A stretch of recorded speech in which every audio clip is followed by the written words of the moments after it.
Je suis très heureux et réellement honoré d'avoir pu répondre à l'invitation de Madame Roderer, déjà depuis le mois de septembre dernier, pour arriver à venir parler avec mon ami Yves Hubelmann. Et nous avons effectivement considéré qu'il était bon aujourd'hui, dans le cursus, dans ce cursus qui a été préparé pour les cours de Chaillot, d'arriver avec une présentation à deux voix.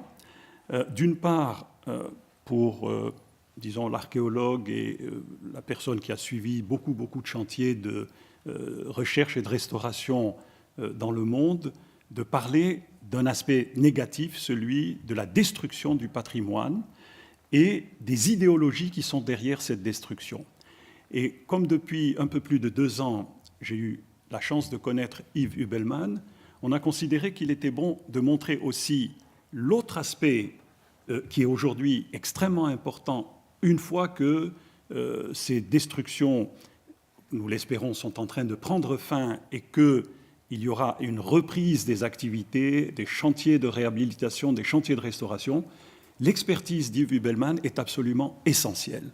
Et comme l'a dit Mireille très justement, les techniques qu'il a mis au point, tout le processus qu'il va montrer, vont constituer, si vous voulez, un complément à l'aspect, je répète encore une fois, négatif de ce que j'ai pu vivre depuis pratiquement les années 80 dans les différents conflits qui se sont développés à travers le monde.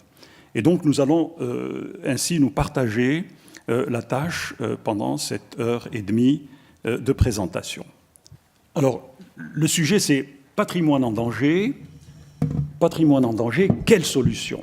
Alors, je parle bien entendu à partir de la perspective de l'UNESCO, qui a été créée, comme vous le savez, en 1945, à la suite de la Seconde Guerre mondiale, qui a été une guerre tellement destructrice que la communauté internationale s'est réunie à San Francisco, qu'il a été décidé de faire en sorte qu'il n'y ait plus de guerre, qu'il n'y ait plus de destruction, parce que, comme on peut le voir, Varsovie en 1939, Coventry en 1940, Londres en 1941, Courbevoie 1943, ces sites ont été évidemment bombardés et ont laissé des traces terribles pour la population, pour leur environnement.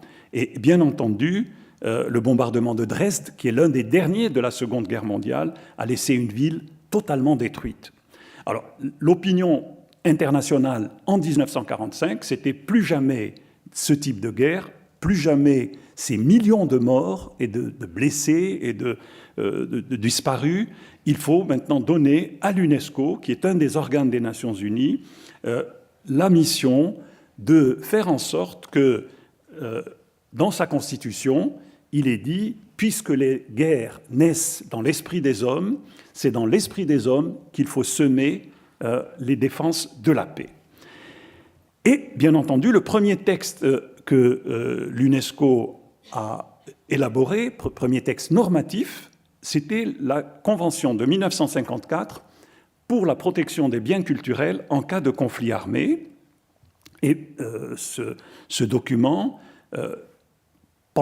lorsqu'il a été pensé par ceux qui l'ont écrit dans les années 54, c'est qu'il n'y allait plus y avoir de grandes guerres, qu'il n'y avait plus y avoir de conflits. Or, ce que l'on a constaté à partir des années 70, c'est qu'il y a, et je partagerai, si vous voulez, ma présentation en 2 phases.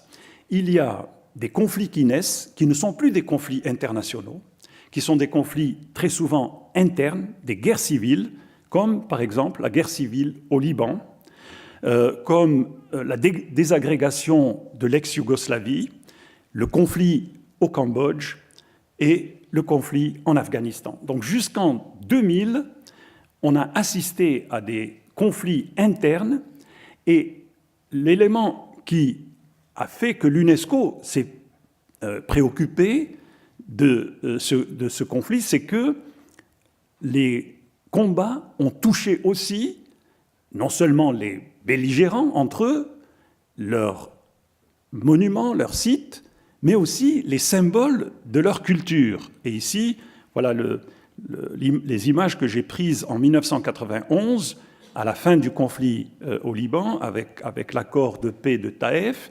Et voici le centre de Beyrouth totalement dévasté, et surtout le musée national. Et là, nous avons été tous extrêmement choqués de voir que ce musée national, qui avait été construit d'ailleurs par un architecte qui avait choisi le modèle d'une façade de temple classique, ce musée ne possédait plus de portes, ne possédait plus de fenêtres, et comme vous le voyez, ces murs étaient entièrement bombardés.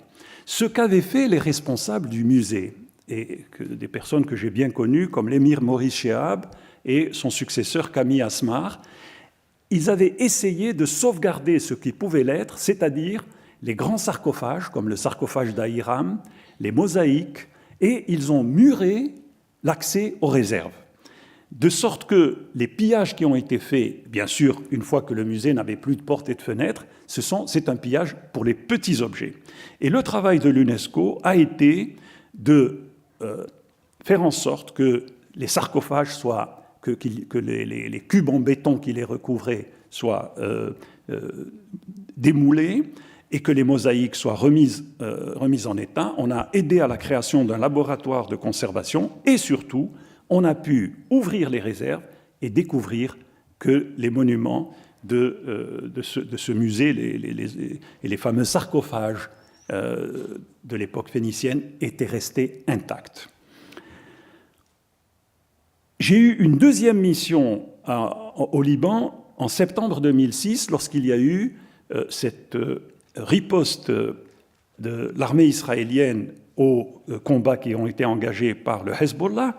Et nous avons vu à l'UNESCO qu'il fallait voir si les grands sites du Liban, les sites du patrimoine mondial, avaient été endommagés. Et cette deuxième mission nous a permis de constater que seul le port de Byblos avait été touché par une fuite de pétrole de la centrale électrique de GA, et que le port antique avait été totalement noirci par le fioul. Et nous avons obtenu à ce moment-là une contribution du Japon pour nettoyer le port et lui rendre son aspect ancien. Et puis il y a eu la guerre en ex-Yougoslavie. Alors là, la guerre en ex-Yougoslavie a commencé d'une manière telle que les journaux, par exemple français, comme Le Figaro, Le Monde, etc., ont tous crié au scandale lorsqu'en décembre 1991, la ville de Dubrovnik a été bombardée. Et parallèlement, on m'a demandé d'aller à Vukovar, en Croatie, voir comment l'armée serbe avait occupé la ville et comment les objets du musée de Vukovar, que vous voyez ici devant vous, ont été transférés au musée de Belgrade. Et puis, ça a continué avec, en novembre 1993, la destruction du pont de Mostar. Un pont piétonnier, il faut le souligner. Il ne s'agissait pas d'un pont qui avait une valeur militaire, mais il avait une valeur symbolique. Il réunissait, il liait dans cette ville de Mostar le quartier est du quartier ouest. Et bien entendu, nous nous sommes rendus avec l'appui du contingent espagnol des Nations Unies pour voir l'état de ce pont que vous voyez. Attendez, je crois qu'on le voit dans la photo suivante. Le pont a disparu. C'est un pont temporaire qui a été établi. Et alors là, nous avons mis en place une commission scientifique présidée par le regretté professeur Léon Pressuire, professeur émérite à la Sorbonne, spécialiste du Moyen-Âge. Et cette commission a travaillé à la réhabilitation d'abord du pont et du quartier aux alentours de ce pont, qui finalement a été restauré et qui a ensuite été inscrit en 2005 sur la liste du patrimoine mondial, de même que les monuments environnants. Et quand vous allez à Mostar, vous voyez cette phrase qui est inscrite sur une pierre, « Don't forget », n'oubliez pas. C'est ce pont qui relie aujourd'hui les jeunes. Moi, j'ai un penchant pour, quand je vois que aujourd'hui, surtout en été, les jeunes des deux communautés, des trois communautés même, parce qu'on a travaillé à la fois avec la communauté serbe, la communauté croate et la communauté bosniaque, et nous avons travaillé à la restauration de tous leurs monuments. Et je crois que ça a été un événement qui a été si important que lorsqu'on a célébré en 2015 le 10e anniversaire de l'inscription de Mostar, c'est l'élément sur lequel les autorités, à la fois bosniaques, mais aussi le roi d'Espagne, parce que les Espagnols ont perdu 24 soldats après la fin de la guerre et l'adoption des accords de Dayton. Je ne peux pas rentrer dans le détail parce que nous n'avons pas beaucoup de temps. Je passe ensuite au Cambodge. Alors là aussi, je suis allé à Angkor avec les troupes des Nations Unies, en particulier le contingent de la Légion française, qui nous a permis de voir les monuments d'abord en hélicoptère et ensuite d'aborder les monuments sans aller à l'intérieur parce que tout était miné et il a fallu des années de travail pour déminer les monuments, voir également les dégâts qui ont été commis sur les monuments, les vols de statuettes qu'on appelle les apsaras. Un de nos grands experts qui nous accompagnait à l'époque vient de décéder, c'est le professeur Claude Jacques, paix à son âme. Et le professeur Claude Jacques a été parmi les experts qui se sont battus à nos côtés pour essayer de limiter la fuite des objets du site d'Angkor. Et puis, il y a eu cette opération qui a été lancée à l'initiative de la France et du Japon à partir de 1993, en créant un système qui a été conçu pour coordonner les activités de réhabilitation. On l'appelle le CIC, le Comité international de coordination, pour, comme l'a dit Mireille tout à l'heure, la sauvegarde, et puis on a ajouté et le développement du site d'Angkor. C'est-à-dire qu'on a mis ensemble les aspects techniques de restauration, réhabilitation, et les aspects relatifs à la population, pour que la population puisse aussi bénéficier de cette action de réhabilitation et de sauvegarde. Et là, vous voyez un des chantiers, c'est le chantier japonais sur le temple du Bayonne, ainsi que les réunions auxquelles on assiste chaque année, 2 fois par an, une fois en juin et une autre fois en décembre.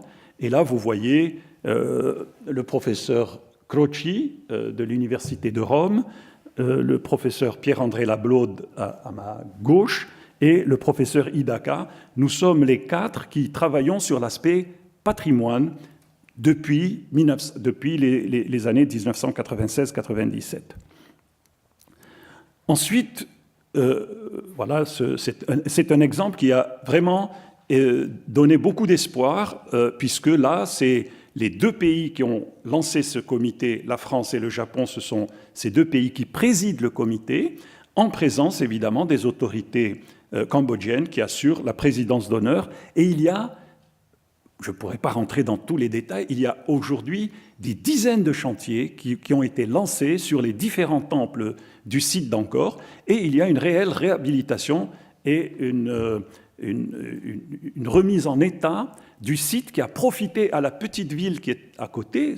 C'était, je disais presque un village, Siem Reap, pour ceux qui l'ont connu dans les années 92. Aujourd'hui, c'est une petite ville avec plus d'une centaine d'hôtels, de restaurants, et on est maintenant presque en train de travailler à veiller à ce qu'il n'y ait pas une surexploitation touristique. Vous voyez, on est passé d'une époque où il n'y avait presque pas de visiteurs à une époque où nous avons, les statistiques du ministère du Tourisme disent que l'année dernière, 2017, il y a eu plus de 4 millions de touristes au Cambodge. Donc ça, c'est cette destruction qui était parallèle à des conflits internes, des oppositions politiques et qui ont, hélas, porté atteinte au patrimoine. Et puis, fin du XXe, début du XXIe siècle, on a alors suivi un développement en Afghanistan, en Irak, en Syrie, au Mali, où les mouvements belliqueux, les troupes extrémistes, terroristes, se sont attaqués directement au patrimoine. Alors, l'Afghanistan, c'est un pays d'une richesse extraordinaire sur le plan patrimonial. Vous n'avez qu'à aller à côté au musée de Guimet et vous voyez la richesse de ce pays. Nous avons été avertis en février 2001, et c'était lors d'un voyage que le directeur général de l'UNESCO, M. Matsoura, effectuait en Algérie. Je l'accompagnais et j'ai reçu un appel de ma collègue qui était responsable du département juridique, Mme Lindeltrott, une juriste très connue, qui me dit « On vient d'apprendre par l'ambassadeur de Grèce à Islamabad, au Pakistan, que le chef des talibans, Mollah Omar, a décidé de détruire les 2 Bouddhas géants de la vallée de Bamiyan. Il faut tout de suite prévenir le directeur général. » Ce que j'ai fait, et le directeur général m'a dit « Mais écoutez, qu'est-ce que je peux faire? Je vais faire une déclaration. » Et j'ai répondu « Monsieur le directeur général, les talibans vont mettre votre déclaration dans la poubelle. Il faut faire autre chose que d'envoyer simplement un texte. » Et là, nous avons contacté 2 personnalités.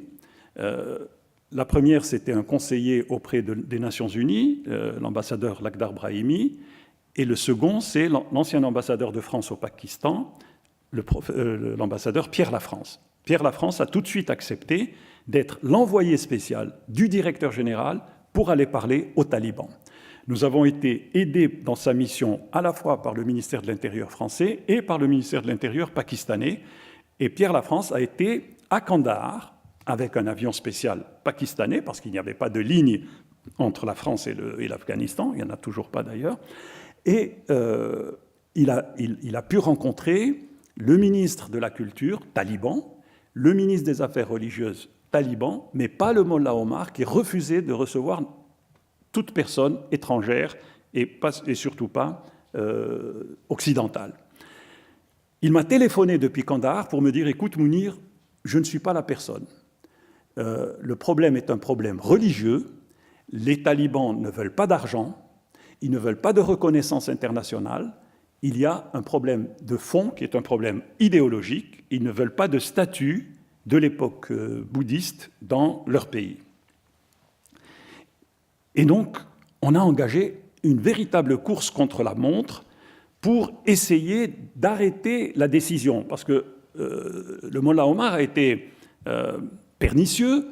C'était l'époque où il y avait la fête de ce qu'on appelle le sacrifice d'Abraham, l'Aïd el-Kébir, et il a dit nous procéderons à la destruction des Bouddhas de Bamiyan après l'Aïd. On avait donc une semaine pendant laquelle je peux vous assurer que je n'ai pratiquement pas quitté mon bureau. On a téléphoné à toutes les autorités qui pouvaient nous aider. On a organisé une réunion avec les ambassadeurs des pays musulmans à l'UNESCO et j'ai organisé un voyage de religieux qui sont partis de l'université d'Al-Azhar, du Caire, après un échange téléphonique entre le directeur général de l'UNESCO, M. Matsoura, et le président de la République égyptienne, le président Moubarak. Et je suis resté à côté du directeur général parce que j'avais dit au directeur général il faut demander au président si on peut envoyer Cheikh Al-Azhar, c'est-à-dire la plus haute autorité religieuse dans le monde islamique, puisqu'il n'y a pas, dans le monde islamique, il n'y a pas d'église, il n'y a pas de hiérarchie religieuse. Et le président, et ça je peux donc en témoigner, a répondu « Mr. Director General, not only Sheikh Al-Azhar, but Mufti Masr ». Mufti Masr, si vous voulez, c'est aussi la plus haute autorité juridique religieuse en Égypte. On a organisé le voyage avec l'aide du Qatar. L'ambassadeur du Qatar, qui est toujours le même actuellement à l'UNESCO, a réussi à nous obtenir un avion qui est parti du Caire jusqu'à Kandahar. La mission a échoué, cette mission religieuse a également échoué, et finalement, comme vous allez le voir malheureusement, les Bouddhas ont été dynamités le 9 mars, ça fait exactement 17 ans que les Bouddhas. Et voilà ce que nous avons actuellement à la place des Bouddhas de la vallée de Bamiyan. Alors évidemment, ce problème a été très mal perçu par tous les pays qui ont une tradition bouddhique. J'ai reçu tous les ambassadeurs du Sri Lanka, de Chine, du Népal. Tous les pays ont essayé de dire mais qu'est-ce que l'UNESCO a fait, et on leur a expliqué ce qu'on a pu faire et ce que nous n'avons pas pu faire. Alors, immédiatement après, on a commencé des travaux de conservation sur les niches, parce que l'explosion, comme va le dire tout à l'heure mon ami Yves, l'explosion a eu des effets aussi sur la falaise et sur les peintures bouddhiques qui ornaient l'intérieur de cette cavité où avaient été sculptés les Bouddhas. Les Bouddhas, ce n'était pas une construction, c'était une sculpture, c'est une sorte de ronde-bosse géante sur la falaise de Bamiyan. Ensuite, j'ai organisé un séminaire à Kaboul avec tous les grands experts qui ont travaillé en Afghanistan avant la guerre. Et c'est le professeur Jarij, à qui j'avais demandé de présider la réunion. Nous avons été reçus par le président Karzai et le ministre de la Culture, M. Rahim, que vous voyez ici sur la photo.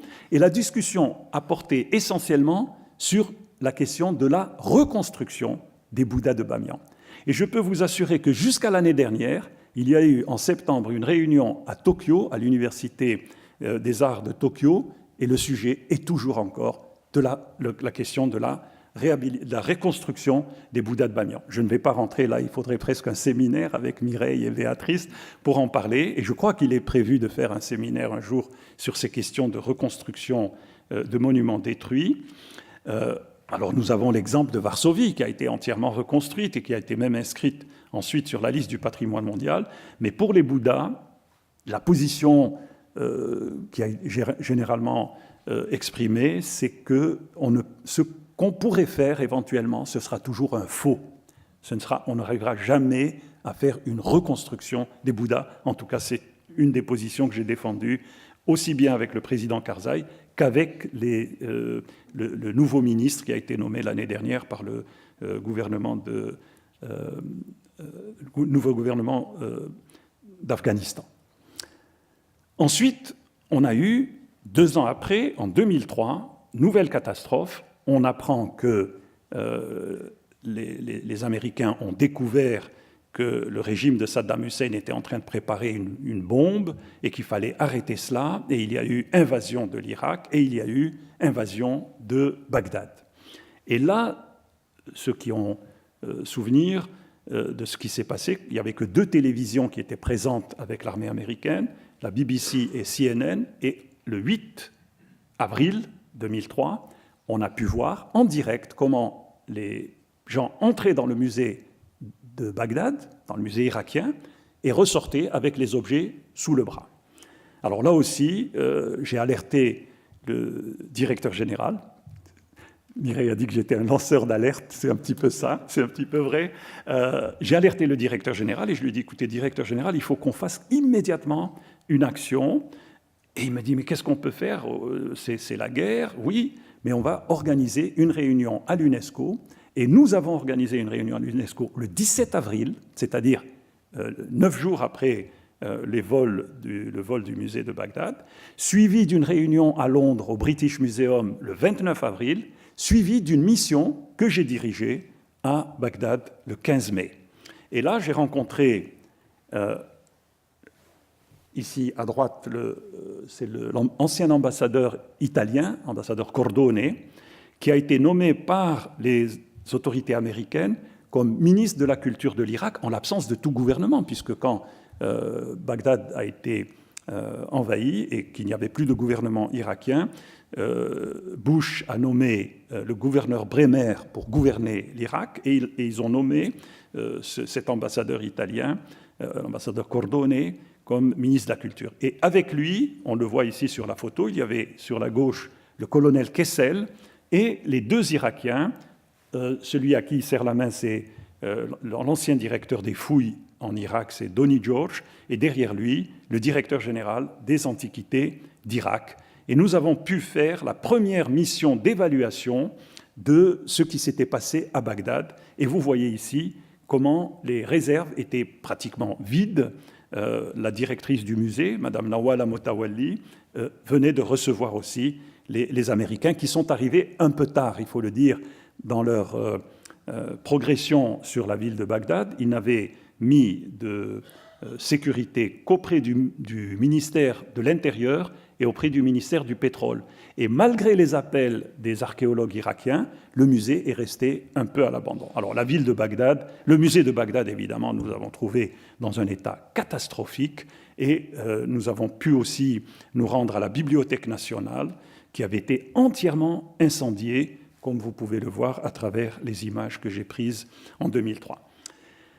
Le rapport que nous avons soumis en mai 2003 a été porté à l'attention du Conseil de sécurité des Nations Unies et en juin 2003, il y a eu une résolution du Conseil de sécurité qui a appelé tous les États à collaborer pour la réhabilitation du patrimoine irakien.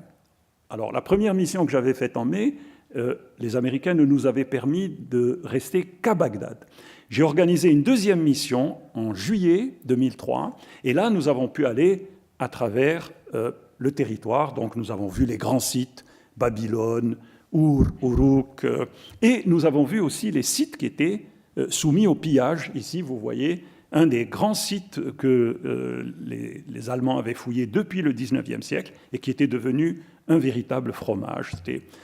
Mais la situation, malheureusement, ne s'est pas arrangée. C'est-à-dire que la fin du régime de Saddam Hussein, la fin du gouvernorat de Bremer n'a pas donné lieu à un arrêt des destructions. Et ici, nous voyons dans la ville de Samarra un ancien mausolée qu'on appelle le mausolée de l'Askari qui a été détruit, de même que le sommet de la tour du minaret de Samarra en Irak. Et puis, quelques années plus tard, a commencé ce que l'on a appelé le printemps arabe. Et parmi les pays où les manifestations ont commencé, en 2011, l'Égypte. Et nous avons tous été évidemment surpris qu'au cours des manifestations sur la place Tahrir, qui est la place centrale du Caire, où se trouve le musée le plus ancien d'Afrique, qui est le musée d'égyptologie du Caire, eh bien, il y a eu des personnes qui sont entrées au musée, qui ont cassé des vitrines, qui ont volé certains objets. Et il y a eu aussi, à l'extérieur du Caire, dans la ville de Mawali, à 250 km au sud du Caire, le musée a été aussi détruit. Donc là, nous sommes passés d'une situation de la fin du XXe siècle où les conflits touchaient aussi le patrimoine. Bien entendu, nous sommes tous conscients que c'est la population qui a été d'abord visée et ciblée. Mais dans cette deuxième partie que je présente maintenant, c'est la période que nous vivons, celle du début du XXIe siècle. C'est le patrimoine qui est devenu l'objectif. Et nous l'avons vu notamment, et alors là, ça a été un moment aussi de très forte tension. Nous étions réunis à Saint-Pétersbourg pour le Comité du patrimoine mondial en juillet 2012, lorsque le comité a décidé de faire un appel pour que Tombouctou soit inscrite sur la liste du patrimoine en danger. Le lendemain, les groupes dépendants de Daesh, qu'on appelle AQMI en Afrique du Nord et dans le Sahel, ont commencé à détruire les mausolées de Tombouctou, à brûler les manuscrits du centre Ahmed Baba de Tombouctou. Et bien entendu, là aussi, l'UNESCO et le gouvernement français se sont lancés dans une opération de réhabilitation, de récupération. C'est un de mes collègues qui s'appelle Lazare Lundu, que vous voyez ici à gauche, qui a été immédiatement envoyé au Mali et qui a travaillé pendant plusieurs années jusqu'à ce que les mausolées soient récupérés. Parallèlement, en Syrie, de la même façon qu'en Égypte, il y a eu aussi des mouvements, mais qui ne se sont pas prolongés, fort heureusement.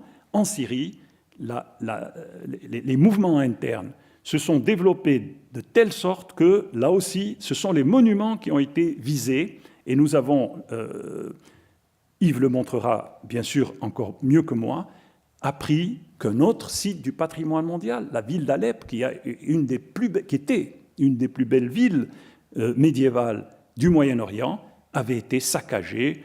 Le souk, la mosquée des Omeyyades, le centre de la vieille ville, la citadelle. Je passe très rapidement parce que les photos que Yves va montrer sont encore plus parlantes. Et puis, de nouveau, 2015, il y a à peine 3 ans, on apprend que Daesh entre à Palmyre, site du patrimoine mondial, et que des destructions commencent sur les principaux monuments de la ville, le temple de Bel.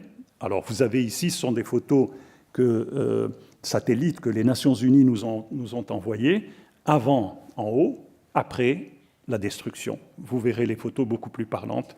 La même chose, le temple de Baal-Shamim à Palmyre.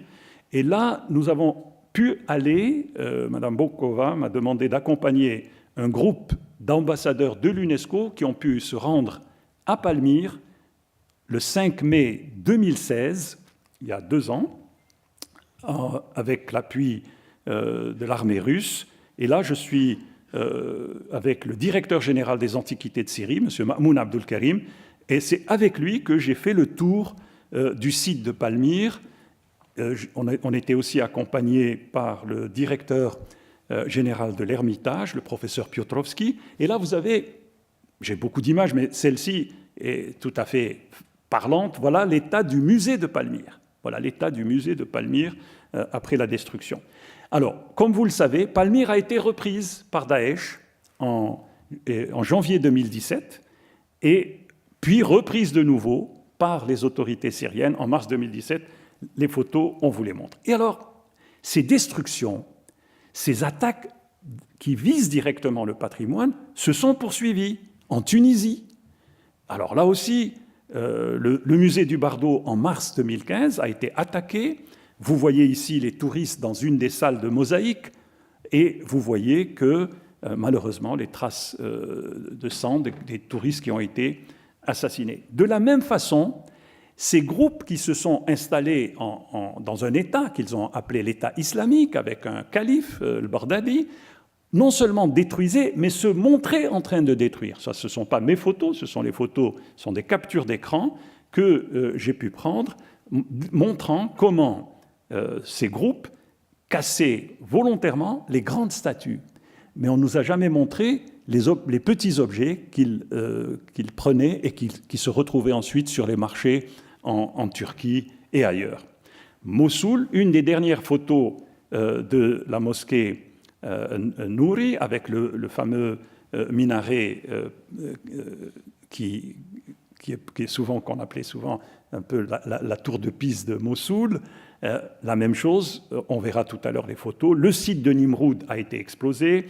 Et un pays dont on ne parle pas beaucoup, mais qui subit aussi, jusqu'à maintenant, des destructions, c'est la Libye. Et là, on voit la destruction d'une mosquée en Libye, la destruction du cimetière d'un grand site du patrimoine mondial, le site de Cyrène. Vous savez, en Libye, on a 3 grands sites archéologiques. C'est Sabrata, Leptis Magna et Cyrène. Cyrène, c'est la partie grecque, toute la partie grecque et hellénistique qui se trouve dans la partie est de la Syrie. Et Sabrata et Leptis Magna sont dans la Tripolitaine. Et le plus grand site romain dans la Méditerranée, c'est Leptis Magna. Donc nous avons actuellement des contacts avec les collègues libyens pour essayer de voir de quelle manière, avec un pays qui est divisé, qui a 2 gouvernements, de quelle manière on peut arrêter ces destructions qui se font dans l'impunité totale. Et ce qui nous a le plus troublés, c'est que même le site du désert, c'est un site qui est tout à fait dans le sud de la Libye, dans ce qu'on appelle le Tadrar Takakus, ce site qui est aussi un site inscrit sur la liste du patrimoine mondial, voici comment les peintures et les gravures rupestres sont maintenant entièrement recouvertes de peinture noire. Et puis, ce désastre continue. À partir de mars 2015, nous voyons que le Yémen est maintenant subi une guerre. Il y a une guerre interne, mais il y a aussi des interventions extérieures. Et Sanaa, site du patrimoine mondial. J'insiste à chaque fois, site du patrimoine mondial. Pour nous, tout le patrimoine est important. Mais dans la mesure où ces sites ont été reconnus comme appartenant à l'ensemble de l'humanité. Pour nous, c'est un problème majeur de voir que même des sites qui sont inscrits sur la liste du patrimoine mondial, ici nous sommes dans le centre de la ville de Sanaa, et voici comment le site de Sanaa se présente. Site archéologique, un ancien barrage de l'Antiquité. Ma'rib Dam, le barrage de Ma'rib a été touché aussi dans ces bombardements. Le site de Marrakech, qui était le site où fouillait la mission archéologique française, la citadelle El-Kahira dans la ville de Taïz, et ainsi de suite. Alors, quelles sont les réponses? Très rapidement. Premièrement, la directrice générale a alerté à tous les niveaux à propos de toutes ces destructions, et comme on l'avait fait déjà au moment où il y a eu l'invasion de l'Irak, l'UNESCO a porté la question du patrimoine au niveau des Nations Unies, au niveau de l'Assemblée générale et au niveau du Conseil de sécurité des Nations Unies. Et là, vous voyez à la fois le secrétaire général, l'ancien secrétaire général Ban Ki-moon et la directrice générale qui se sont alliés pour que la communauté internationale réponde à ces attaques et qu'il y ait une action concrète. Et c'est ainsi qu'en février 2015, il y a eu une résolution. Vous savez que les résolutions du Conseil de sécurité sont très difficiles à obtenir. Et bien là, à l'unanimité, en février 2015, il y a une résolution qui parle à la fois de la destruction et qui condamne évidemment le trafic illicite. Il y avait à la fois le trafic du pétrole dans les raffineries, mais aussi le trafic des antiquités et des otages. Ensuite, deuxième résolution concernant l'Irak et Al-Qaïda, avec les résolutions qui rappellent l'importance de la lutte contre ces destructions volontaires, c'est les destructions intentionnelles du patrimoine. Ici, nous voyons la directrice générale avec le ministre de la Culture d'Égypte qui a lancé un appel disant « Unissons-nous pour le patrimoine » ou « Unite for Heritage ». Ensuite, il y a eu, décembre 2016, les autorités françaises et les autorités émiraties ont organisé à Abu Dhabi un séminaire international. C'est Jacques Lang qui a été chargé de la coordination pour la réponse à la situation désastreuse du patrimoine. Madame Bokova est revenue en mars 2017, donc il y a un an, aux Nations Unies pour de nouveau faire appel aux Nations Unies. Et aujourd'hui, on a cette résolution qui est aussi une résolution adoptée à l'unanimité, la résolution 2347, pour la protection du patrimoine. Et tout récemment, après son élection comme directrice générale de l'UNESCO, le 30 novembre 2017, Madame Azoulay, nouvelle directrice générale de l'UNESCO, a dit « La résolution 2347 a considérablement renforcé les moyens de protection du patrimoine culturel en péril.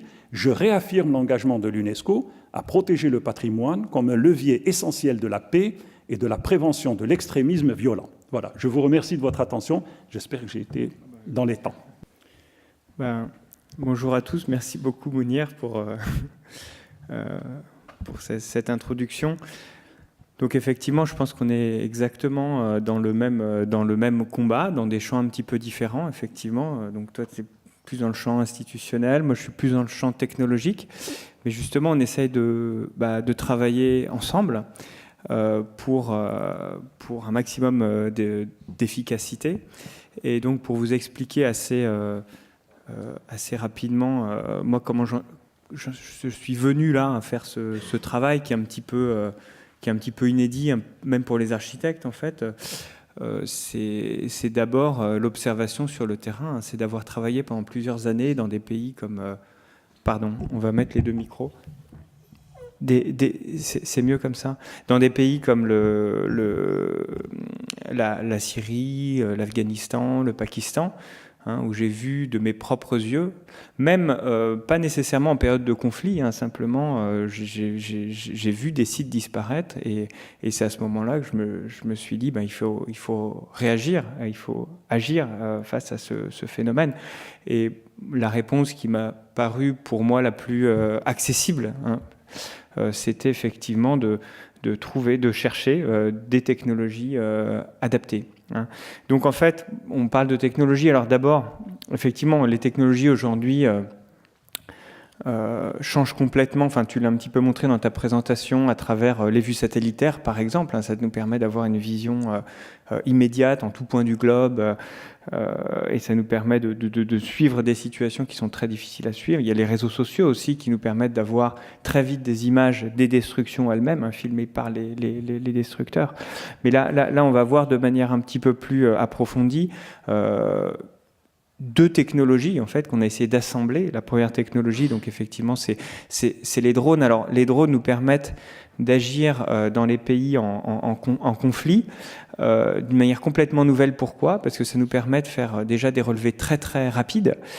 Et c'est souvent dangereux de rester des semaines et des semaines dans des territoires qui sont instables. Donc ça nous permet d'être très furtifs et très efficaces.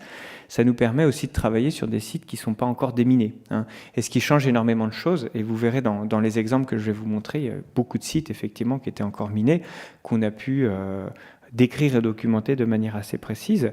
Alors la rapidité du drone, ça nous permet aussi de documenter des sites en extension, c'est-à-dire sur plusieurs kilomètres carrés, et donner, disons, une dimension géographique, parfois urbaine quand c'est une ville, à la documentation, et du coup ramener en très peu de temps un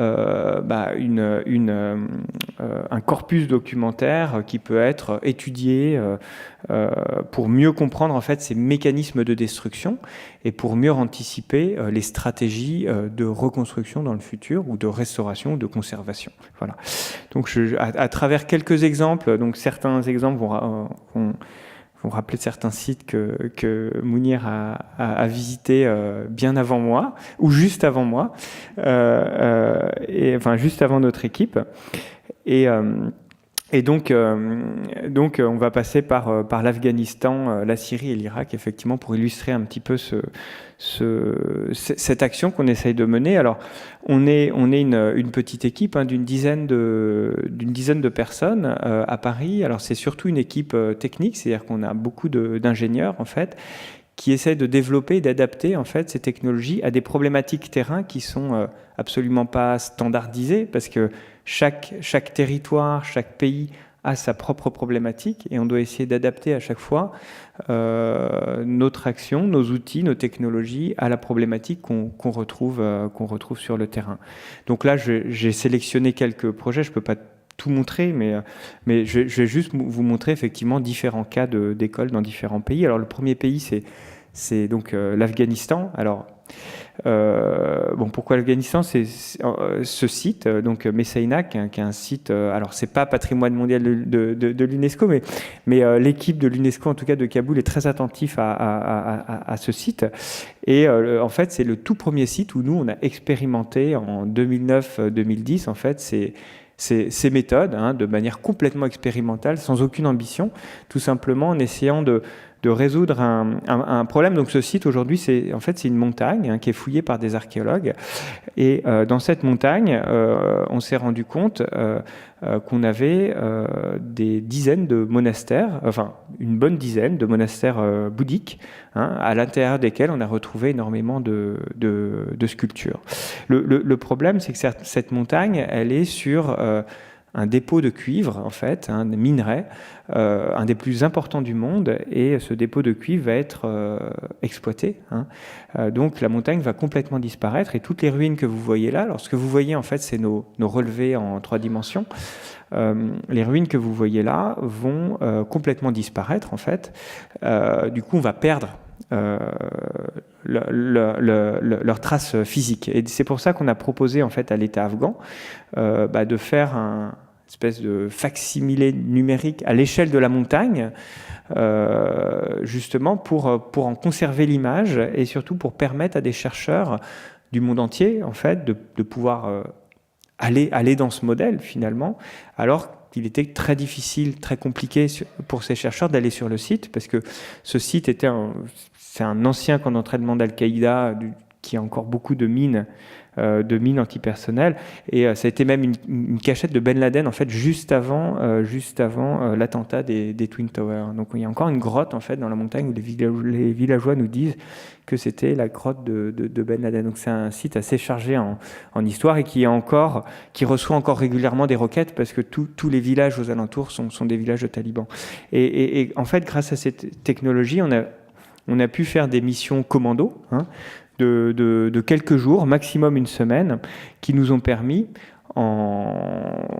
juste en très peu de temps, du coup, de construire une espèce de base de données numérique. Alors là, je vous montre, c'est une espèce de ce qu'on appelle un nuage de points, donc c'est des milliards de points qui reprennent la forme et la couleur du site, en fait, et qui nous permet de rentrer dans tous les détails des différentes fouilles. Donc on passe de la montagne, en fait, qui fait plusieurs kilomètres carrés, jusqu'au petit détail du squelette, qui a été retrouvé par les archéologues. Et surtout, on a beaucoup travaillé pour mettre toutes ces données qui sont des données énormes, en fait. C'est ce qu'on appelle en bon français du big data. Ces données-là, l'enjeu, c'était de les remettre à disposition des chercheurs qui ne sont pas forcément des ingénieurs. Donc on a monté une plateforme, en fait, qui permettait, à partir d'une simple URL, en fait, d'accéder à ces différents sites, à ces différentes fouilles, et de pouvoir voir les détails de telle fresque, de telle sculpture, et de comprendre aussi la morphologie générale du terrain et la configuration de la ville, parce qu'on s'est aperçu que cette montagne était tellement densément construite que c'était effectivement une ville. Voilà. Donc sur ces outils-là, donc ça c'est les premières expérimentations qu'on a faites qui ont très bien marché. Donc, on s'est dit qu'on allait généraliser un petit peu, enfin, on voulait généraliser un petit peu ce protocole, cette action sur beaucoup de sites, parce qu'effectivement, à chaque fois, on s'aperçoit quand on visite ou quand on étudie un site qu'il y a toujours des lacunes de documentation, et du coup, on s'est aperçu que ça devait être utile dans énormément de pays, dans énormément de sites. Donc, donc, les premières années, on a beaucoup travaillé en Afghanistan, parce que, comme tu le disais, c'est un pays qui est très riche, et plus on le visite, plus on s'aperçoit de cette richesse, et qui est malheureusement peu connu pour sa culture, et malheureusement connu plus pour ses conflits. Et on a travaillé donc assez vite sur le site donc de Bamiyan, dont on a eu l'explication très intéressante de effectivement comment ces destructions se sont effectuées. Et à Bamiyan, donc, ce qui est intéressant, c'est que donc, là, vous voyez cette fameuse falaise avec les niches. Donc, on est arrivé, pour le coup, beaucoup trop tard, 15 ans trop tard, avec ces niches vides. Mais ce qui mérite quand même d'être rappelé, c'est que la destruction des Bouddhas n'a pas détruit le site lui-même. C'est-à-dire que le site a une valeur en dehors des Bouddhas, c'est-à-dire qu'on a un réseau.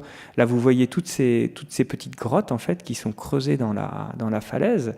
Il y a un réseau de communication entre ces grottes. De nombreuses grottes sont ornées. Là, vous voyez, par exemple, on passe sur le flanc de la falaise, et on passe, en fait, d'une grotte à l'autre. Et à l'intérieur de ces niches, on a effectivement des décors de période bouddhique qui subsistent, qui sont souvent très riches. Là, c'est un décor de mortier, en fait, qui est encore visible. On a des couvertures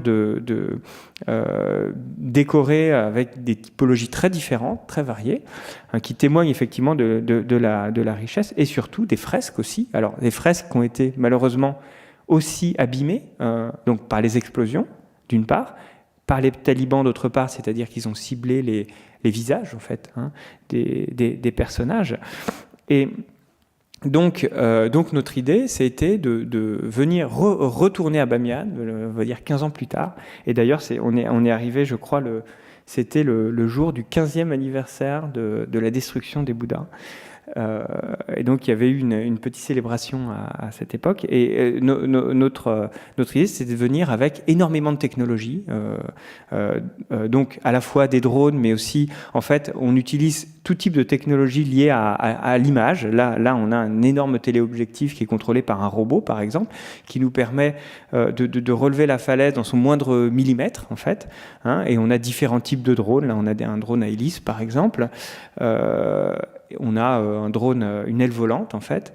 Et en combinant, en fait, toutes ces différentes couches technologiques, on a pu construire une espèce de base de données de dizaines de milliers d'images. Et en étudiant ces images, en étudiant ces modèles 3D, hein, on a pu voir déjà les dommages de l'explosion sur la falaise. Hein, t'en parlais effectivement qu'on déstabilisait la falaise, mais aussi d'autres phénomènes qui attaquent cette falaise. Et notamment, par exemple, là, on comprend le phénomène d'érosion, en fait, donc c'est une vue aérienne de la falaise, et on voit effectivement ces sillons, en fait, qui creusent cette falaise et qui en décrochent en fait des morceaux et qui la font finalement reculer d'année en année. Et malheureusement, donc cette falaise recule, donc fait disparaître finalement ces grottes. Hein. Et la vision qu'on a aujourd'hui de la falaise, c'est déjà une vision écorchée en fait de la falaise telle qu'elle était avant, parce qu'on voit effectivement des couloirs qui avant étaient praticables, qui ne le sont plus parce qu'ils se retrouvent dans le vide. Et du coup, on a aussi ces phénomènes qui sont certes plus lents, moins médiatiques, mais qui sont au moins tout aussi destructeurs. Hein. On a aussi pu détecter un autre phénomène, c'est les gens qui s'installent, en fait, l'urbanisation de cette falaise. Hein. Là, on a un village en fait qui vient complètement manger cette falaise. Il faut savoir que cette falaise, en fait, c'est de la terre. C'est une terre très dure, mais c'est pas du calcaire. Donc, en fait, les gens réutilisent la terre pour construire leurs murs. Donc, ils creusent la falaise, ils reconstruisent les maisons. Et donc, au sol, ça donne ça. En fait, il y a des gens qui habitent en fait cette falaise. Il y a des maisons qui habitent déjà dans les grottes qui sont anciennes, hein, ils sont réinstallés dedans et qui construisent aussi. Alors, toute une partie, donc la partie du secteur. Sauf que parce que maintenant il est patrimoine mondial justement si je me trompe, il a été classé d'ailleurs après la destruction des Bouddhas en 2003, et ce qui montre que la valeur du site aussi sans les Bouddhas, c'est-à-dire qu'il y a une richesse qui charge à nous en fait de la préserver, hein, parce que l'enjeu et le challenge aujourd'hui est immense, hein. Et donc voilà, ça c'est le modèle 3D en fait, cette espèce de base qui nous permet maintenant d'observer tous les phénomènes qui font disparaître finalement ce patrimoine. Donc le débat autour de la reconstruction, c'est un débat certes qui est important, mais il y a aussi un débat autour de la préservation qu'il faut aussi remettre en avant. Voilà. Alors, on va passer de l'Afghanistan à la Syrie, donc pour rebondir encore sur un site dont tu as parlé et sur lequel on s'est croisé, je pense, à quelques jours, et là qui ouvre une nouvelle problématique, c'est la problématique de l'urgence. C'est-à-dire quand il y a eu des destructions violentes, alors effectivement, on n'a pas pu être là pour après l'explosion des Bouddhas de Bamiyan, on y est arrivé beaucoup plus tard, mais pour Palmyre, par contre, on a eu l'opportunité d'arriver dans les tout premiers jours quand le site a été à nouveau accessible, en fait. Et donc là, notre protocole qu'on avait établi avec la DGM, c'est la direction archéologique dirigée à l'époque par Mahmoud Abdelkarim, que tu as présenté tout à l'heure. Donc notre stratégie, c'était de dire on ne touche à rien avant d'avoir tout documenté. Donc on avait amené, donc moi j'étais venu tout seul avec un groupe d'une dizaine d'archéologues et d'ingénieurs syriens de la DGM. On avait rempli nos poches d'appareils photo, de dispositifs d'acquisition de toutes sortes, et on avait pour règle de prendre des milliers d'images sur tous les éléments du site. Pas simplement les éléments détruits, mais sur tous les éléments du site. Alors on a commencé par le musée, parce que le musée c'est disons le site le plus instable, parce qu'on avait plein d'objets par terre. Donc on avait dit ok, on essaye de ne rentrer dans le musée uniquement uniquement pour le documenter dans un premier temps. Une fois qu'il est documenté, après on va pouvoir commencer à ranger les œuvres. Et on a pu construire à partir de ces dizaines de milliers d'images, reconstruire en fait le musée en 3 dimensions, quoi, grosso modo, tel qu'il était à cet état de saccage. Là, vous voyez par exemple, ça c'est une orthophotographie, donc c'est une vue zénitale en fait du musée où on voit tous les objets qui sont par terre au sol. Hein. Là, vous en avez une vue perspective en fait de ce modèle 3D. Alors pourquoi c'est intéressant, enfin c'est même nécessaire et très important de faire ça, c'est que donc déjà, ça va nous permettre de mieux comprendre comment le musée a été saccagé et détruit. Hein. Ça fait partie de l'histoire, ça fait partie de l'histoire culturelle de l'humanité, hein, de savoir que des gens effectivement détruisent, comment ils le détruisent, pourquoi ils le détruisent. Donc en fait, c'est de l'archéologie contemporaine quasiment. Hein. C'est un phénomène qu'on a envie de comprendre. Et deuxièmement, c'est aussi pour sécuriser les œuvres elles-mêmes, parce que donc quand on a un musée qui est saccagé, effectivement, comme tu disais tout à l'heure, c'est très facile de rentrer par la fenêtre, de repartir les poches pleines, et personne n'aura rien vu. Donc là, sur site, en l'état, on a pu effectivement créer finalement une espèce de base de données de tous les objets en place. Et le jour où on pourra refaire l'inventaire, où la situation se sera améliorée dans le pays, on pourra refaire l'inventaire, on va comparer cet inventaire des objets qui ont été ramenés à Damas pour la plupart à ce modèle 3D pour voir s'il manque des objets. Et s'il manque des objets, on pourra le signaler justement à Interpol. Voilà. Donc en fait, c'est aussi une documentation pour l'avenir. Comme tu dis, on n'a pas encore tout exploité de cette documentation, mais on a essayé de la faire comme on pouvait la faire justement pour le futur. Voilà. Pour donner un autre exemple, alors ça c'est une tombe. La tombe des Trois Frères, c'est une tombe assez célèbre hein, parce qu'elle a été beaucoup étudiée. Avec des fresques romaines. Donc, alors c'est une tombe hypogée hein, qui est sous le sol et qui a été préservée, qui n'a pas été détruite parce qu'elle servait d'abri anti-aérien en fait aux soldats de Daesh. Et là, on a pu rentrer. J'ai tout promené dans cette tombe. Donc, les soldats de Daesh avaient construit en fait des cloisonnements, avaient utilisé cette tombe effectivement comme lieu de rassemblement. On a encore les sacs à dos et les matelas en fait hein, de ces combattants qui sont partis dans la précipitation. Hein. On a encore la table à manger, les tombes en fait ils avaient simplement recouvert de toile, simplement pour cacher les figures. Hein, mais là pour le coup ils les avaient pas détruits. Hein. Donc ça aussi ça nous permet de comprendre la relation d'un groupe de terroristes à l'histoire, pourquoi ils ont cassé certaines choses, pourquoi ils en ont préservé. Voilà. Et on a aussi documenté des monuments qui n'étaient pas détruits, en fait. Pour nous, c'est un réflexe, c'est-à-dire qu'on accède à un lieu qui est difficile d'accès, on le documente. Et finalement, on a bien fait parce que on s'y attendait pas du tout à l'époque, mais qu'est-ce qui s'est passé 6 mois plus tard, enfin un peu plus de 8 mois plus tard, en fait, Daesh a repris le site et a recommencé les destructions. Et notamment, donc ça, c'est le théâtre tel qu'on l'a relevé la toute première fois qu'on a pu y aller en avril.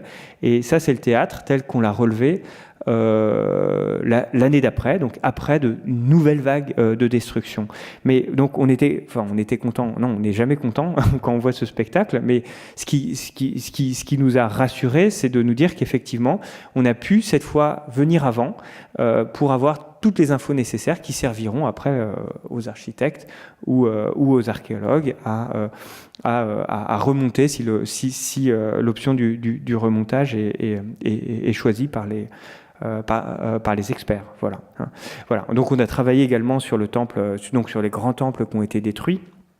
Donc ça, c'est le temple de Bel qu'on a pu relever de manière assez précise, justement grâce à ces drones, à une période où les mines antipersonnelles étaient encore un petit peu parsemées partout dans le site, et faire un état de conservation de chaque bloc en fait. Hein. On avait des blocs qui étaient encore entiers, on avait des blocs qui étaient cassés en quelques morceaux, on avait des blocs qui étaient complètement pulvérisés. Et pour nous, ce qui était important, c'est de faire une première étude rapide pour voir effectivement l'éventualité ou non d'imaginer un remontage de blocs ou voilà. Mais bon, alors c'est toujours frustrant craint d'arriver trop tard. Alors, ce qu'on fait et ce qu'on a mis au point assez vite, c'est avec les mêmes technologies de traitement d'image qui nous permettent finalement de construire des modèles 3D à partir de l'image en 2D. À partir de ces mêmes algorithmes, en fait, on peut utiliser des images d'archives. Et pour un site comme Palmyre, en fait, qui a été énormément visité, énormément photographié, on peut ressortir en fait toute cette iconographie ancienne, ces photos anciennes des tiroirs, les rentrer dans ces algorithmes et puis reconstruire le volume, la dimension du temple. Donc ça, c'est le temple de Bel, reconstruit en 3D uniquement à partir des images. Là, on a utilisé uniquement les images d'un architecte français, donc Robert Ami, qui a étudié le site dans les années 1930 et qui a fait effectivement d'abondantes photographies, des plans, etc. On a pu ressortir en fait toute cette documentation pour reconstruire virtuellement en fait le temple tel qu'il était avant sa destruction. Et d'ailleurs, on s'est aperçu que en utilisant plusieurs générations d'archives, on était capable de reconstruire plusieurs états du temple en fait avant les différentes vagues de restauration des années 70 et 90, etc. Et finalement avoir une histoire de ce monument finalement très très complète. Et en superposant donc ces différents états, on peut faire justement par la 3D. Alors là, vous avez l'état du site, du temple tel qu'il est aujourd'hui. Vous le voyez au centre, qu'on peut superposer avec l'état du temple tel qu'il était dans les années 30, auquel on peut ajouter l'état du temple des années 70, etc. Donc on arrive assez vite à avoir une espèce de base de données dans le temps et dans l'espace, en fait, qui permettent de mieux comprendre la dynamique du bâtiment, du temps de ses premières représentations au début du XXe siècle plutôt, jusqu'à sa destruction totale aujourd'hui. On s'est intéressé aussi à un autre monument, c'est l'arche monumentale. Donc l'arche monumentale, on a pu même construire une simulation en fait de la destruction de cette arche en reconstruisant numériquement pierre à pierre cette arche. Et en fait, ce modèle, on l'étudie maintenant. Donc, on a fait ce qu'on appelle une anastylose numérique, pierre par pierre, c'est-à-dire en regardant les pierres qui étaient tombées sur le sol, en les reconstruisant en 3D, on pouvait les replacer en fait sur le temple de manière numérique. Et on a construit comme ça une espèce de base de données. Donc on a en haut, là, vous voyez effectivement tous ces blocs un par un, avec toutes les dimensions. Donc une base de données virtuelle de tous les blocs qui avaient disparu. Et cette base de données, on l'a comparée avec les blocs qu'on avait numérisés sur le sol. Et on a pu voir effectivement un à un les blocs qui pouvaient être facilement remontés. On a profité des conseils de Pierre-André Lablaude, justement, qui lui est un spécialiste de l'anastylose, mais l'anastylose physique, justement, pour construire cette méthodologie d'anastylose numérique et qui permettra dans plusieurs années, quand la question du remontage de ces monuments se posera, d'avoir des informations beaucoup plus fines sur la nécessité de procéder à cette anastylose physique, et aussi de faciliter, si on décide de faire cette anastylose physique, de la faciliter, de gagner beaucoup de temps. Voilà. Alors, on a vu jusque-là que des exemples de sites archéologiques, mais donc il y a des exemples qui posent encore plus de problèmes, c'est les villes. Alors, pourquoi ça pose plus de problèmes, c'est qu'une ville, c'est un organisme vivant. Un site archéologique, encore, Palmyre a été stabilisé, c'est-à-dire que... mais par contre, si on considère Alep ou si on considère Mossoul, on va juste voir assez rapidement ces deux exemples. Je vais essayer de faire vite. Ah d'accord, très bien. Et donc on va juste voir ces deux exemples parce qu'ils sont assez parallèles, ils sont différents mais ils ont des points communs.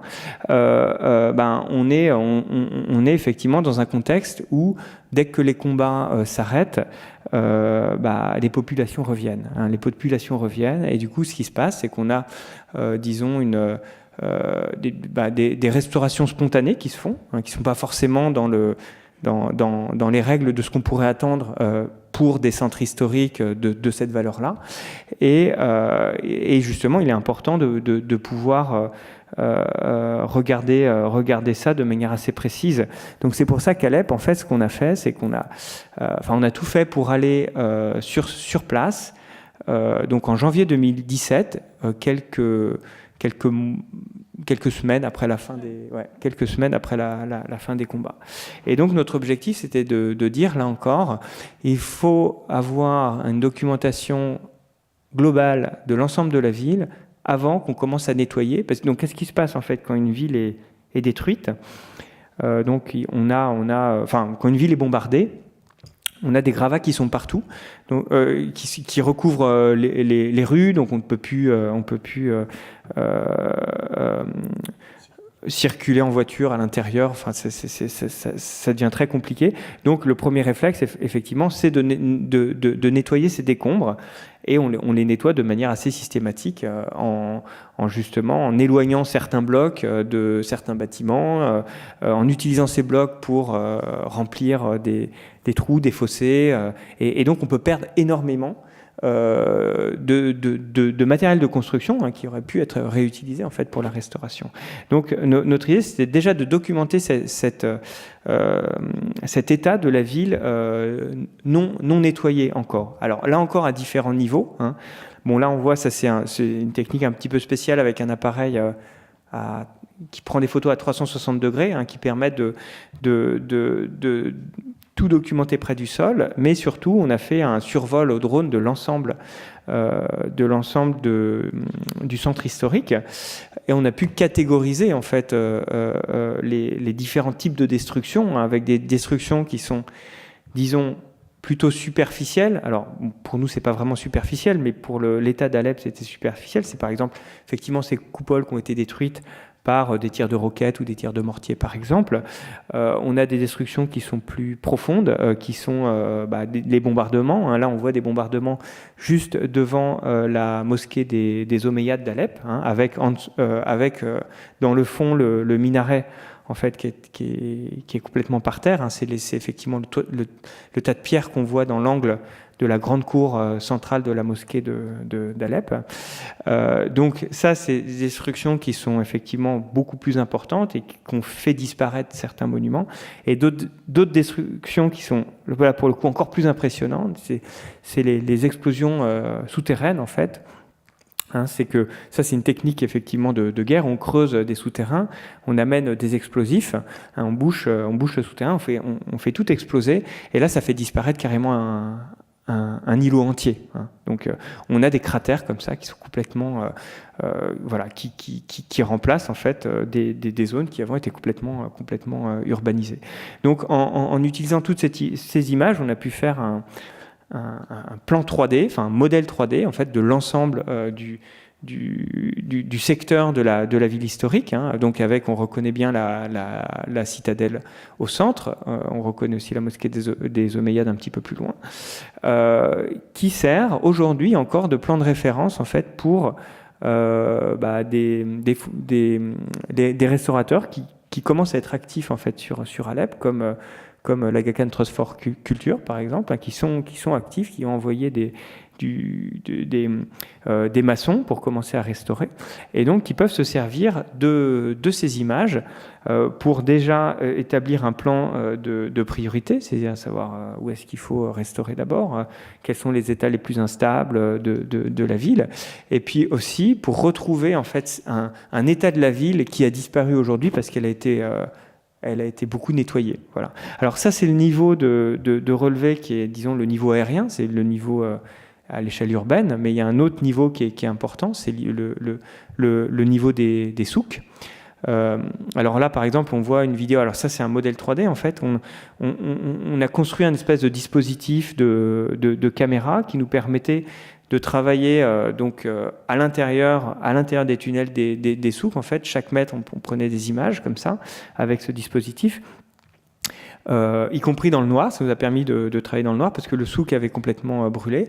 Et en traitant toutes ces images, en fait, on arrive à avoir effectivement un modèle quand même assez précis, hein, qui montre vraiment les états de destruction. Donc les dommages liés à l'incendie, les dommages liés aux explosions, les dommages et la stabilité des structures aussi, ce qui est assez important pour ces souks en fait, qui sont, je pense, les souks les plus riches, enfin historiquement du Proche-Orient, et voilà, qui nous permettent effectivement de faire déjà une préévaluation, effectivement, de voir où les premiers travaux sont nécessaires. Voilà, bon, là vous avez un segment, là vous en avez un autre, donc vous avez des kilomètres de souks, et donc on a construit une espèce de méthode qui nous permettait, en avançant comme ça, effectivement, de reconstruire en 3 dimensions ces souks. Là on a une très belle couverture à fil de coupole en fait, hein, heureusement qui a été préservée, hein. Et à partir de ces modèles, effectivement, on peut faire tout ce qu'un architecte aime faire, c'est-à-dire des sections, des plans, des coupes, etc. Hein, voilà, ça c'est une section en 3D en fait, vue de l'extérieur de ce modèle. Et on peut faire effectivement des sections. On voit par exemple là le saccage des magasins par exemple, et retracer même le parcellaire en fait des boutiques, hein. Donc en fait, ça nous permet très vite d'avoir une cartographie finalement assez utilisable, mais également un diagnostic précis de l'état de destruction des structures en fait, pour aider effectivement les architectes qui travaillent. Et donc dernier exemple parallèle, donc l'exemple de Mossoul, dont je reviens. J'étais il y a une dizaine de jours. Et donc Mossoul, c'est un peu similaire, c'est-à-dire que Mossoul a subi un bombardement intensif, hein, au moment de la reprise de Mossoul, qui a endommagé énormément le centre historique, parce que en fait l'armée de Daesh profite en général des espaces urbains qui sont tortueux, très denses, pour se cacher, ces techniques de guerre, hein. Et du coup, on est obligé de bombarder ces zones pour chasser ces soldats. Et c'est surtout la partie sur la rivière en fait qui était le front de bataille en fait, qui a souffert le plus. Là on voit ces images de drones qu'on a fait là juste il y a 2 semaines, où on voit effectivement un tissu urbain traditionnel en fait qui a été sévèrement endommagé. Et alors Mossoul, il faut comprendre un petit peu la forme de la ville. Je vais m'arrêter juste quelques minutes. Vous voyez ces axes principaux en fait. Ces axes principaux, ces axes qui ont été construits dans les années 70. Et tout le long de ces axes, en fait, on a des bâtiments qui sont finalement assez modernes, enfin qui datent des années 70, c'est des bâtiments en béton. Mais à l'intérieur, en fait, de ces espèces d'îlots, on a le tissu traditionnel. Alors je ne sais pas si non, la souris. Ouais, bref. Enfin, vous voyez ici, là, à l'intérieur des îlots, en fait, un tissu qui est beaucoup plus... ça s'est éteint. Qui est beaucoup plus traditionnel, quoi, grosso modo. Alors, quand on visite Mossoul aujourd'hui, c'est très impressionnant parce qu'on ne peut aller que sur ces axes principaux. Donc, on voit... voilà, c'est ça qu'on voit. Et effectivement, cette bande en fait de bâtiments modernes, c'est la bande qui a été finalement le plus détruite. Et donc on a une impression de chaos complet, c'est-à-dire qu'on a l'impression que cette ville, le tissu urbain a complètement disparu. Mais en fait, donc grâce au relevé drone, finalement, on s'est aperçu que c'est surtout cette bande des années 70 qui a souffert, mais qu'à l'intérieur des îlots, on a encore tout ce tissu-là, traditionnel de maisons arabes, magnifique, avec des cours intérieures, avec effectivement des colonnades, des arcades, qui est pour la plupart encore intacte. Alors ça, c'était une très bonne nouvelle finalement qu'on a pu avoir, qui est assez récente, parce que c'est tout premier relevé qu'on a pu faire de la ville, qui nous font dire que le centre historique de Mossoul n'a pas disparu, il est encore là. Alors il était effectivement sévèrement détruit dans certaines zones, mais il va pouvoir retrouver en fait son identité historiques, de villes traditionnelles arabes, parce qu'on a effectivement des quartiers entiers qui ont encore gardé leur structure. Voilà. Là, on est effectivement sur la mosquée Al-Nouri, donc qui a été, elle, détruite par Daesh juste avant le départ.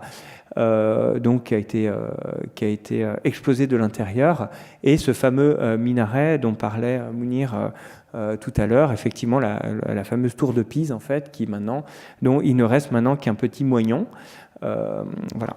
Et donc un petit peu plus loin, on a un site alors qui est assez intéressant, qui s'appelle le site de Nabi Yunis. Donc c'est le mausolée de Jonas, qui a été explosé par Daesh également, hein, parce que c'était un lieu reconnu par différentes religions, à la fois par l'islam, mais aussi par les chrétiens, parce que effectivement Jonas est un personnage biblique que tout le monde reconnaît, hein, les chrétiens, les juifs, les musulmans. Donc c'était son mausolée traditionnel, donc qui a été effectivement complètement détruit, rasé. Et alors je ne sais pas si vous voyez là le bord de la route, là on va s'approcher un petit peu, voilà. En fait sous la route, vous voyez une espèce de trou, hein, qui a été bouché depuis. Et en fait dans ce trou, on est rentré. Voilà. Et en fait, dans ce trou, on avait des tunnels. Voilà. Hein. Et alors, ces tunnels avaient été construits par les soldats de Daesh pour se protéger, là encore, des bombardements aériens. Et on a eu des réseaux très complexes. On a vu des réseaux très complexes, donc on est allé dedans. Hein. Voilà. Donc là, on avance dans les réseaux. Et puis, au fur et à mesure qu'on avançait, on voyait de plus en plus de mobilier archéologique. Hein. Voilà. Là, on a des céramiques. Hein. Là, on a des inscriptions. Cunéiforme. Donc effectivement, là on s'est dit, on est vraiment, l'archéologie est là, et a été découvert une salle avec des lamassous. Alors les lamassous, c'est des taureaux monumentaux, en fait, qui encadrent les portes dans les palais néo-babyloniens. Hein. Un petit peu comme vous avez cour de Khorsabad au Louvre. Hein. Et donc, on s'est aperçu que dans ces tunnels, en fait, ces tunnels traversaient un palais babylonien. Donc, ces tunnels qui avaient été creusés par les combattants de Daesh, finalement, ils avaient traversé des couches archéologiques, et finalement, ils faisaient ressurgir une histoire qui était oublié. Donc ça, c'est un petit peu pour dire qu'on est effectivement dans des secteurs du monde où il y a une telle densité archéologique, une telle sédimentation, que finalement, la destruction, finalement, ça révèle en fait une histoire aussi qui était cachée, qui était recouverte par l'histoire postérieure, et que finalement, la destruction totale, c'est quelque chose qui est quasiment impossible, et que finalement, il y a cet aspect positif de faire que finalement, la connaissance va bénéficier en fait de ce travail de destruction finalement. Voilà. Et je terminerai juste par le travail qu'on essaie de faire aussi. Donc à travers toutes ces documentations, en fait, on construit des environnements tridimensionnels, virtuels, photoréalistes, justement, qui reprennent ces sites. Et ce qu'on essaie de faire aussi, c'est, comme le fait effectivement, beaucoup mieux que nous à leur échelle, l'UNESCO, nous on essaie de le faire à notre petite échelle, c'est de pouvoir éveiller un petit peu les consciences sur ces problèmes, hein, et utiliser ces modèles justement pour faire des expériences pour le grand public, et notamment donc des expositions. Ça, c'était une exposition qui a eu lieu au Grand Palais l'année dernière, et il y a une autre exposition qui vient d'être annoncée pour octobre, justement sur Alep et Mossoul, par Jack Lang pour l'Institut du monde arabe. Et l'idée, c'est à travers ces modèles numériques, en fait, de recréer des environnements dans lesquels les Parisiens, les visiteurs parisiens, ou les visiteurs d'ailleurs, peuvent à nouveau, en fait, déambuler dans ces sites qui aujourd'hui, malheureusement, ne sont plus accessibles, grâce à des systèmes de projection tout autour du visiteur. Et là, voilà, ça c'est juste une petite vidéo qui montrait un petit peu le concept de l'exposition, et comment effectivement ce travail qui est technique à la base, hein, qui s'adresse d'abord aux experts de l'UNESCO, qui s'adresse d'abord aux architectes, qui s'adresse d'abord aux archéologues, ce travail puisse aussi servir à réveiller un petit peu la conscience du grand public sur ces problématiques. Là, par exemple, on a reconstruit la mosquée de Damas, en fait, dans cette salle du Grand Palais. Hein, donc on avait choisi 4 sites différents, peut-être certains d'entre vous l'ont vu, cette exposition, 4 sites différents entre la Syrie et l'Irak, et puis on a essayé de reconstruire en fait une déambulation à travers cette imagerie numérique. Hein, voilà. Et donc c'est un travail effectivement un petit peu comme toi, un petit peu d'activiste à la fois sur le terrain, mais aussi auprès effectivement des institutions, du grand public, pour faire avancer cette problématique et faire en sorte que la société civile adresse cette problématique avec de plus en plus de sérieux, avec de plus en plus d'énergie, grosso modo. Voilà. Hein, on voit les différentes vues, donc qui sont des vues complètement générées en 3 dimensions, hein, l'intégralité de ces vues-là, qui remettent effectivement en contexte ces monuments. Là, vous avez le Krach des Chevaliers, auquel j'ai pas eu aujourd'hui le temps de parler, mais qui était aussi un autre gros projet qu'on a fait en Syrie. Voilà. Et voilà. Et pour finir, je voudrais juste rendre hommage à toute une équipe, hein, parce que donc moi je suis porte-parole de toute une équipe avec effectivement des compétences très très variées, hein, qui vont effectivement de l'aspect très très technique, informatique, algorithmique, jusqu'à l'aspect plus artistique et architectural, qui essaie effectivement de travailler dans ce même objectif. Voilà, je vous remercie.